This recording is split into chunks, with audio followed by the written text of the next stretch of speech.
Okay, that's good. I like all that stuff. Okay. Okay. So you ready to kick this off?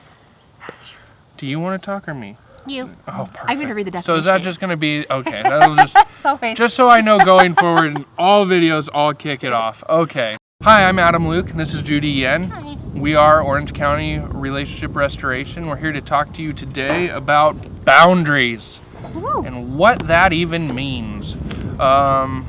So this was a conversation that Judy and I had when we actually picked up the book. We actually started using this with some of our clients, and as we read it, it also resonated with us. And what is boundaries? Because I feel, and Judy I know also agrees, we live in a world where boundaries are mixed, blurred, and not really taken into account much today. Mm-hmm. So what's something that you want to talk about with it? Well, I just feel like boundaries is one of those words that people like throw around, and it's important. We need to have boundaries, but what does that exactly mean? It's like, what is the definition of boundaries? So I'm going to look it up on Webster's Dictionary. It says, a simple definition of boundaries is something such as a river, fence, or an imaginary line that shows where an area ends and an area begins, or a point or limit that indicates where two things become different. So what does that really mean to you? You know, the one that stands out to me is, you know, a point where where things become different. So for me, boundaries is when I realize that if a relationship or context continues to exist outside of my boundary into something that is different, I know that my spiritual, my emotional, and my physical self will be compromised. And so sort of drop that down into even simpler terms is I'm aware when I'm giving too much. And that is where my boundary is when, okay, I need to be aware that I am giving too much of my emotions, my spiritual self, or my physical self in a certain atmosphere. Yeah, same here. I mean, I'll be honest, I tend to be more of a people pleaser, and it is really hard for me to say no to people. To me, I have to say yes to everything because to me, saying yes means that I'm loving you well. So if I say no, it means that I am not loving you well, and then that makes me feel like a bad person. But what I've come to realize is that, you know, like we all need to have boundaries. It's a necessity in life, and people that do love us want us to have boundaries. They know that we can't do everything and that we can say no, but still be compassionate and loving. So I think that is really hard for some of us is, you know, how do we say no and not feel like we are bad people, I guess. And that's something the book really helps outline is the fact of saying no is not a negative thing. And that's such a hard thing to understand, especially in this world. Like you said, I'm also a people pleaser, but also just when you think of all of the context of work and school and maybe your personal life with a partner and their friends, whenever you say no, then obviously that's a negative and you're putting something down when maybe it's you taking time to realize that, you know, maybe going out on a Friday night is not how you recharge. Or maybe, you know, moving someone for the third time just isn't going to help fill that cup back up.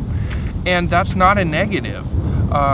So some of the boundaries I saw that really stood out to me, there's a couple chapters here, is boundaries with your children. I see that a lot when I sit down with couples or even when I sit down with young adolescents and realize that a lot of the anxiety and the chaos that individuals can feel in their life is because they have a lack of boundaries.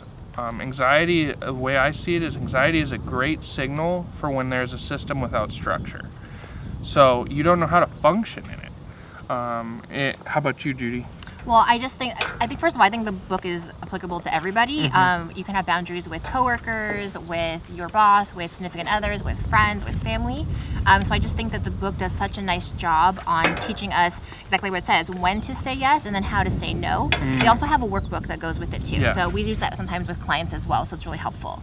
My favorite chapter was the one that said 10 laws of boundaries. There's just obviously 10 different laws of how to have boundaries. And one of the ones that I really took to heart was the law of sowing and reaping, which is they talk about the law of cause and effect, which just means by stepping in and rescuing irresponsible people. So if people are always constantly asking us for things or they're kind of irresponsible and we keep rescuing them, it's the saying that when you're rescuing a person from the natural consequences of his behavior, it basically enables him to continue his irresponsible behavior.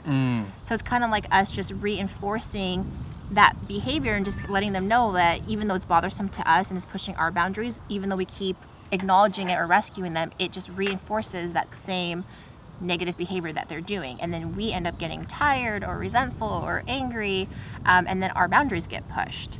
We're essentially enabling them to Right. continue on pushing our boundaries. Because we didn't say no.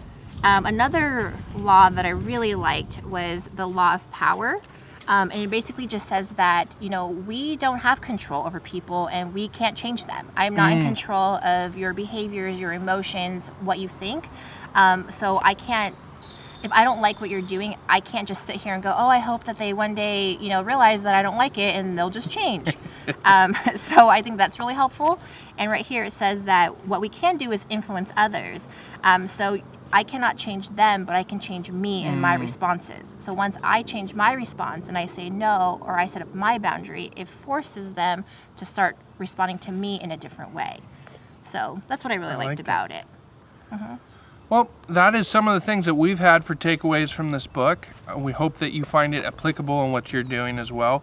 It's a great resource, again, just in the ability of maybe establishing boundaries for the first time in your life or helping a client do the same. And then also understanding how helpful boundaries are to yourself. So thank you for tuning in. This is Adam and Judy. You have a wonderful day. Bye. That was much shorter. I don't think it was. Was it? Yeah, it was. Oh.